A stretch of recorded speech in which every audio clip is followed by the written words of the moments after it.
I speak to you now with fire in my veins and the blood of my ancestors roaring in my ears. You have labeled me a threat, Judge Thomas, you and your elite ilk. An insult that lands not only upon me, but upon every daughter and son of Africa stretching their hands toward dignity. You brand me dangerous, and yet you tremble at my voice, at the rhythm of resistance rising from the soil of Burkina Faso. The name Ibrahim Traoré echoes not just in Ouga Ouagadougou or Bobo Dioulasso, but in the hearts of African people, in the minds of African Americans who have carried our spirit through centuries of struggle. You seek to mark me for U.S. sanctions. You would silence me, but instead you have ignited the flame of unbreakable unity across the continent and beyond. Africa unites, and you cannot extinguish our light. Let me begin by saying this. We stand firm. Let the world watch. Let Judge Thomas, let Washington, let the ruling elite and their silent corridors of power tremble. Burkina Faso rises. Africa stands. And from West Africa to the coasts of the Atlantic, from the deserts of the Sahara to the jungles of the Congo, our children see in this moment a leader not afraid to bear the weight of truth, not afraid to gather his people under the banner of sovereignty, dignity, and reaffirmation. You call me a threat, so be it. I accept that designation. With every ounce of conviction, I embrace it, because I am a threat, a living, breathing, relentless threat, but not in the way your headlines and courtrooms would have the world believe. I am not a threat to peace, nor to stability, nor to the aspirations of people across the globe. I am not a threat to justice, to unity, to human dignity. No, I am a threat to something far older, far darker, and far more comfortable for the ruling class. I am a threat to injustice, to the carefully constructed systems that have kept the African continent looted and bleeding for generations. I am a threat to the empires built on the backs of our people, to the colonial ghosts that still haunt our currencies, our trade deals, our education systems, and our politics. I am a threat to every hidden hand that puppeteers our economies while smiling in our faces with words like aid, development, and partnership. You see, I am not dangerous because I wield weapons or because I speak loudly. I am dangerous because I tell the truth without fear. I am dangerous because I refuse to kneel where my ancestors were forced to. I am dangerous because I have chosen not to serve those who have long sought to control us, but to serve those who raised me, fed me, protected me, and believed in me when the world turned its back on us. I am a threat to exploitation. I am a threat to those who fly into our countries on private jets, sign contracts in quiet hotel rooms, and leave with gold, oil, cobalt, and uranium, but leave our people in darkness. I am a threat to those who extract wealth while we bury children due to hunger, while mothers walk miles for water, while our youth look beyond the sea for survival. I am a threat because I say, no more. Burkina Faso, and indeed Africa, will no longer be a warehouse for your luxuries or a graveyard for our dreams. We will no longer provide the raw materials for your smartphones while our children sit in schools with no electricity. We will no longer mine the minerals that power your tanks and satellites while we struggle to build clinics for our people. You call me a threat, yet what is more threatening to human dignity than a world where Africa's vast wealth leads to global prosperity, except for Africans themselves? What is more threatening than a system where corporations earn billions from African soil while African families cannot afford a meal? If that is the order you defend, then yes, I am your greatest threat. I am a threat to neo-colonial puppeteering, to the quiet but persistent strings still tugged by former colonial powers, to the international institutions dressed in suits and ties but functioning like auction houses, where African futures are sold to the highest bidder. I am a threat to the global financiers who speak of democracy but broker backroom deals that place dictators in power so long as they obey. I am a threat to those who love Africa only when she is silent, submissive, and selling. You speak of freedom, but you hate when we speak it in our own language. You talk about democracy, but you recoil when that democracy brings forth a leader who doesn't serve your banks or bow to your flags. You glorify sovereignty until we use it. So let me be crystal clear. You fear a man who puts his people before your interests, and for that fear you call me dangerous. Yes, I am dangerous. I am dangerous to the status quo, to the boardrooms of multinationals who see Africa only through spreadsheets. I am dangerous to the diplomats who smile during summits and then sign agreements that bleed us dry. I am dangerous to the think tanks who cannot imagine Africa governing itself with dignity. I am dangerous to the war machine that uses Africa as a testing ground, that arms rebels in one country while shaking hands with presidents in another. Dangerous because I do not hate the West. I simply love my people more than I fear its wrath. You call me a threat, but have you considered what you truly fear? It is not the man Ibrahim Traoré you fear, it is the idea I carry. The idea that Africa does not need permission to rise, that young African leaders do not have to wait for applause from the West before acting, that sovereignty is not a privilege granted by outside powers, it is a birthright. You fear the idea that millions of Africans in the diaspora and on the continent will look at me and no longer see a rebel, but a mirror. A reflection of what is possible when courage defeats compromise. You fear that I speak not just to my people, but to your own. You fear that African Americans will hear my voice and recognize the same chains, though dressed differently, that they will see the shared struggle, the shared pain, the shared hope. You fear that they will realize their liberation is bound with ours, that the destiny of Detroit is tied to that of Ouagadougou, that Black power in Harlem and Black pride in Ghana are not separate stories, but chapters in the same unfinished book. You fear that I speak directly to your hypocrisy, that while you chant democracy, you fund coups. While you denounce corruption, you protect the corrupt. While you mourn injustice, you profit from systems that breed it. You fear that I will speak plainly, with no need for translation, and that people will listen. So again, yes, I am a threat, but only to those who profit from our silence, to those who believe Africa's role is to supply, not decide, to those who still dream of an Africa without Africans in control. I am a threat because I believe that Burkina Faso and all of Africa can rise on our own terms, not as beggars, not as tools, but as builders of a new future. And let me tell you something that should terrify you more. I am not alone. There are thousands, millions like me rising across the continent, young, fearless, uncompromising. Engineers, poets, soldiers, mothers, farmers, ready to take back what is ours. We are not waiting for your permission. We are already moving.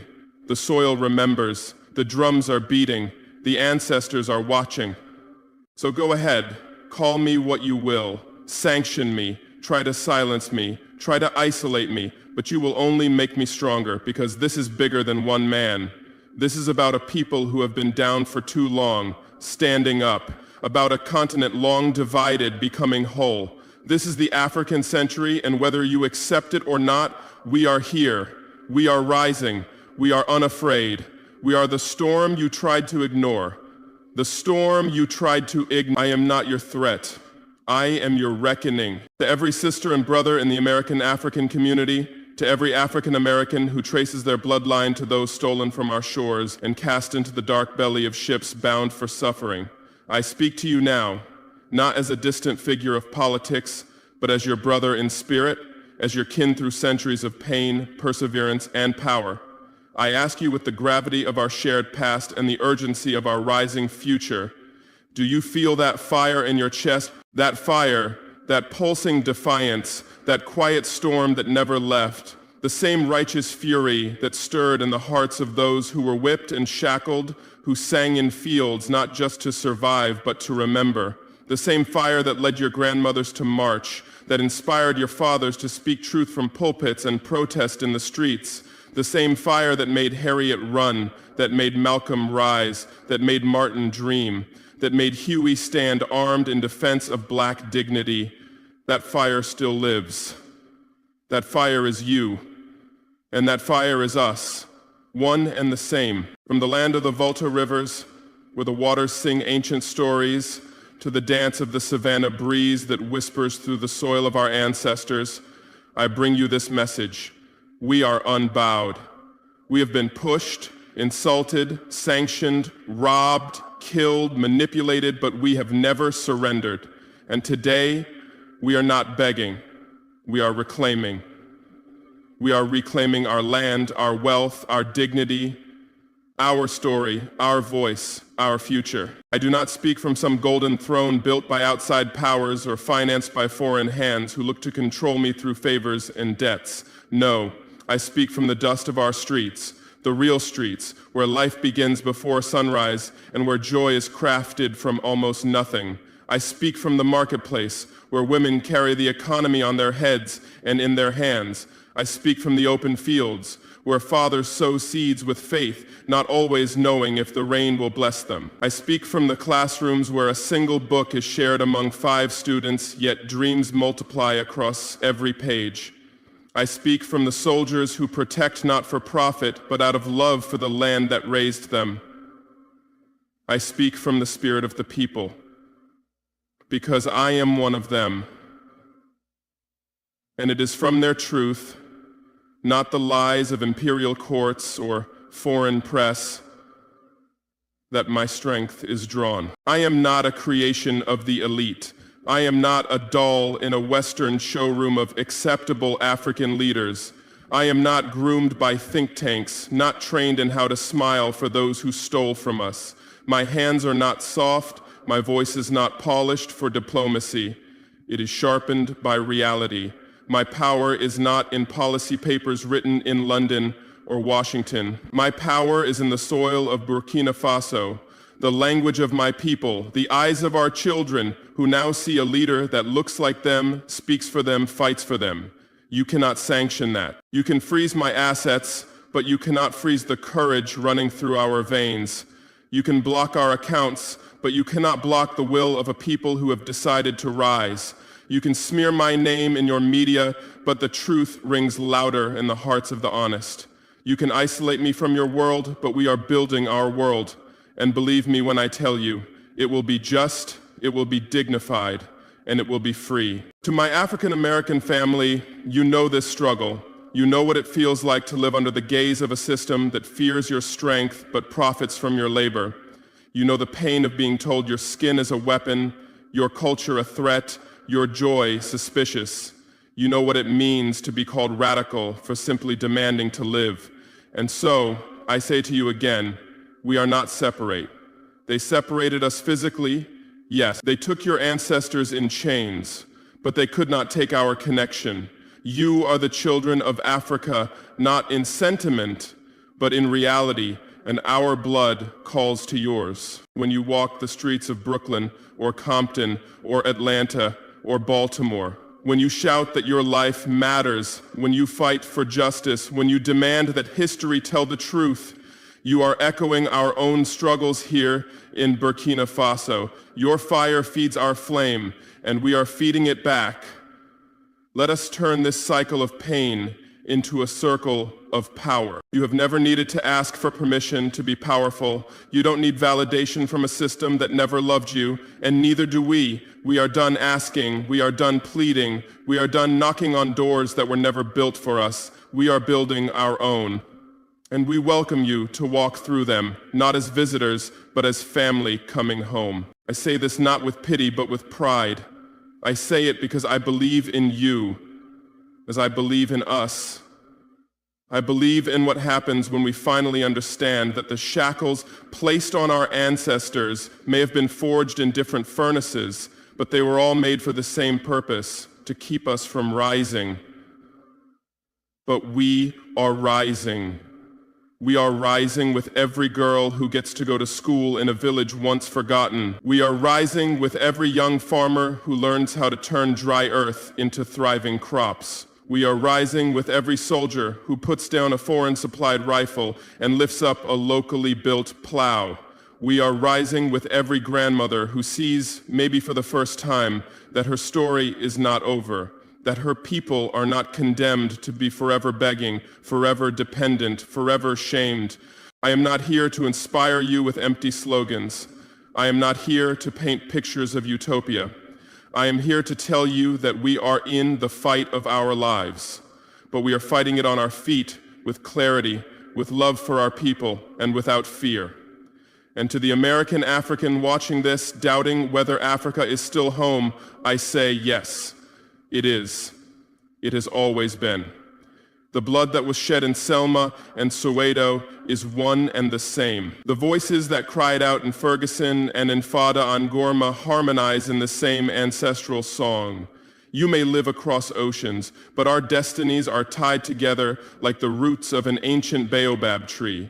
We grow separately in the eye, but beneath the surface, we are one. And to the young African American watching this, maybe the system failed you, maybe school didn't teach you your history, maybe the world didn't expect you to succeed, but hear me now, Africa expects you. We need your mind, your spirit, your energy, not as saviors, but as partners, as family. Come study here, come build here, come visit the soil your ancestors were ripped from, not to mourn, but to rise. We will not wait for others to validate our worth. We are writing our own names in the books of history now, and I promise you, we will not write them in pencil. We will carve them into stone. My strength is real. It is not ceremonial. It is not symbolic. It is practical. It is political. It is spiritual. It is forged in our soil, solidified in our unity, and sanctified in our purpose. I do not stand alone. I stand on the shoulders of the Sankaras, the Lumumbas, the Biko. I walk with their fire in my chest, and I invite you to carry it with me. You cannot sanction our spirit because you did not create it. It was born before your flags, your borders, your currencies. It lives in every beat of our music, every breath of our struggle, every prayer spoken in our mother tongues. That spirit has outlived empires. It will outlive your threats, and it will outshine your lies.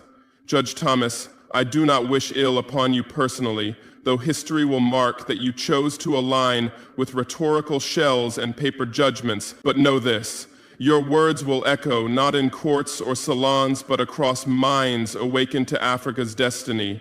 You think labeling me a threat is enough to break the people. I tell you now, I am not a threat to Burkina Faso. I am its protector, its voice, its unwavering heartbeat. If anything, you threaten us with your ignorance and your arrogance. Let me speak directly to the ruling elites, the ones who lurk behind embroidered suits, behind the slow stirrings of condescension at cocktail parties. We see you. You treat us as children. You treat us as lesser. But the child grows stronger. The river carves new paths. We are the river now, and you cannot dam us. You can clamp sanctions on my name, but you cannot sanction the dawn rising in the hearts of our youth. And to my fellow Africans in the United States, the beloved diaspora, hear me. Our struggles are entwined. When you march on the streets of Minneapolis, when you chant in the streets of Detroit or Harlem, know the same fire fuels us here. When you say Black Lives Matter, that echoes across the Atlantic down into the gold-laced earth of West Africa, down into our villages and cities. We are here. We are with you. We stand undefeated. A threat, yes, but a threat to oppression, a threat to the lie that Africa is powerless. I bring you hope, I bring you audacity, I bring glory. Now, this is not just rhetoric. I present Burkina Faso as an ascending global leader, and let me explain how. First, because we choose independence, not the hollow kind whispered in diplomatic halls, but the real kind, economic autonomy, choice of partners, African-led regional integration. We will partner, yes, but on equal footing. When your sanctions fall, they collide with a shield built of local innovation, regional collaboration, development of our own resources, women-led agriculture, youth entrepreneurship. We will not collapse. We will pivot. Watch us pivot. Second, we inspire confidence across Africa. Leaders in Mali, in Niger, in Chad, they look at Burkina Faso now and see someone willing to bear the cross of power and hold the flame high. They see a demonstration of what it means to lead, not as a servant to external masters, but as a servant to one's people. We are the living precedent of a new African century. A threat, yes, but a threat to the old guard's narrative that says we can't be trusted with our own destiny. Third, we embody resilience, and resilience radiates.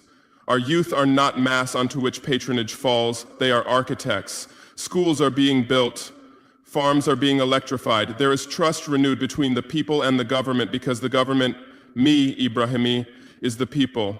If you sanction me, you freeze your own face in that mirror, casting reflection back at you. That face is cold with privilege, but we are calm. We are gathered in resolve. I implore my African American brothers and sisters, share this truth.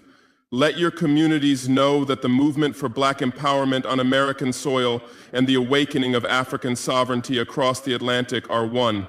Let your churches, your universities, your street corners, your social media pages light up with our story.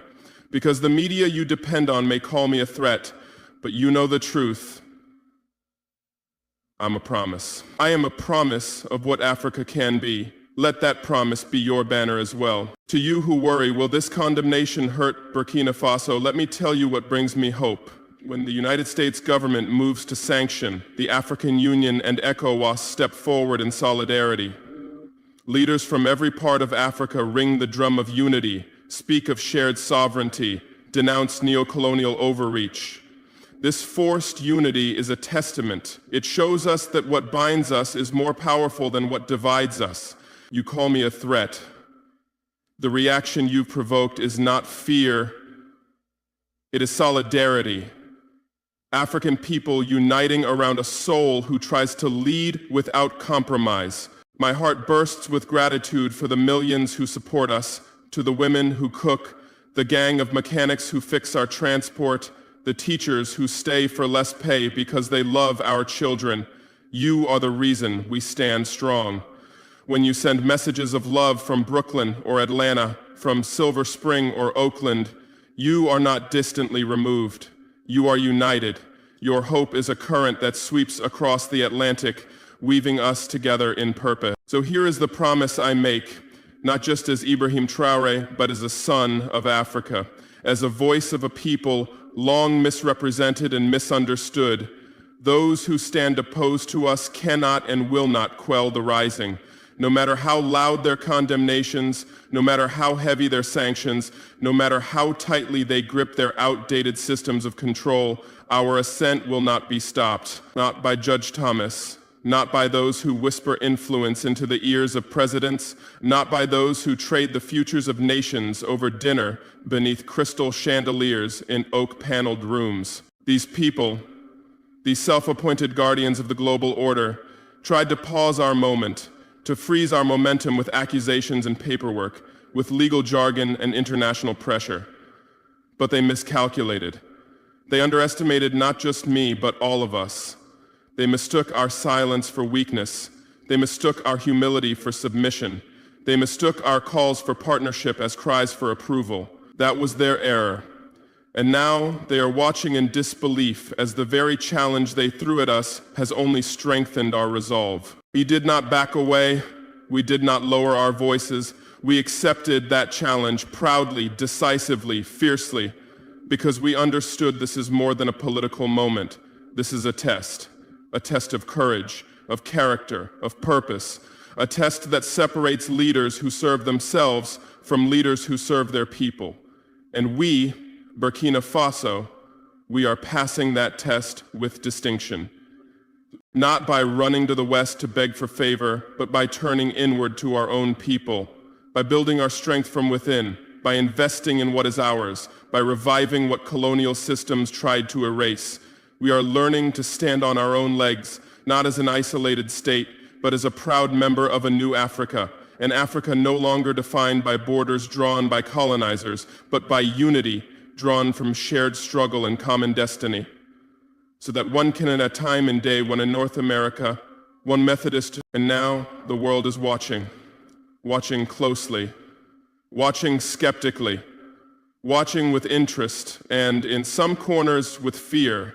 But what they will see is not chaos. What they will see is not tyranny. What they will see is something beautiful. a dignity reborn, a people reclaiming not only their land and their resources, but their right to define who they are, a people who are writing their own narrative, not dictated by foreign media or sanitized in Western universities, but written in the hearts of children who now believe that leadership can look like them. This promise I make is not wrapped in arrogance. It is wrapped in truth, in clarity, in faith. The world may doubt us, the elites may mock us, the system may try to crush us, but we are rising anyway. And no one, not Judge Thomas, not his allies, not his sanctions, can stop what has already begun. Africa is awake, and we are never going back to sleep. And to my lovers, those who stand behind me with unshakable faith, know this: your love fuels my courage. You sustain this flame. I speak your names in every council, in every speech, in every act of governance. I govern for your peace, your prosperity, your children's promise. We face the storm together, and I have no fear, because I see your faces. I feel your resolve. In closing, I reiterate, call me a threat if you must.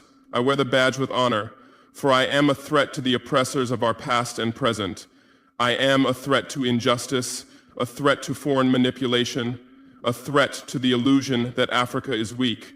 I stand before you as a man with the fire of Africa in his blood, speaking on behalf of a Burkina Faso that will rise, of an Africa that will stand. We are unified, unbowed, unapologetic, and unstoppable. From the villages to the cities, from the dusty footpaths of our rural heartlands to the bustling streets of Ouagadougou and Bobo Dioulasso, from the echo of traditional drums beneath straw roofs to the roar of ambition in modern classrooms, we are one. And beyond our borders, across the vast Atlantic, I see you too, our family in the United States, in Harlem, in Chicago, in Atlanta, in Oakland, in every street where the rhythm of Africa still pulses through your footsteps, where our ancestral strength lives in your voices, where you raise your children with names, traditions, and dreams born from a history that no chain could erase. We are one, not divided by oceans, but connected by blood, by memory, and by purpose. We are no longer separate stories told in different tongues. We are the same voice speaking with 1,000 dialects. We are the same beat rising through different tempos. And now, as we rise in Burkina Faso, in Mali, in Niger, know that your struggle is not distant from ours. Your resistance is not foreign to us. We feel your breath in our lungs. We feel your power in our march. And when you lift your fists, know that we are lifting ours too. We are watching together.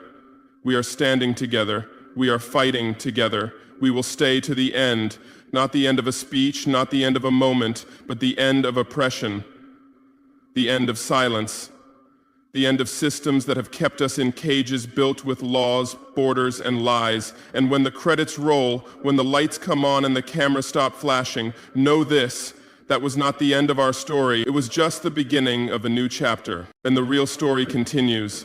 And this time we are the authors. Not foreign journalists who tell our stories with condescension, not policymakers who analyze us like case studies, not institutions that measure our worth in dollars or resources. No, we write our own story with pride, with struggle, with sweat, with love, with unity. We are scripting a future where Africa is no longer treated as a project but respected as a partner. A future where our children read history books that reflect their greatness, not their trauma. Together, we are unstoppable, not because we are perfect, but because we are unbreakable. Not because we have everything, but because we are everything we need. We are the seed and the soil, the flame and the fuel, the drum and the heartbeat. And no matter who tries to rewrite our destiny, we hold the pen now. So from the valleys of Burkina Faso to the sidewalks of Baltimore, from the cotton fields of the past to the innovation hubs of the future, this is our story. And it is not over. We are here, we are rising, and we are not turning back. Thank you.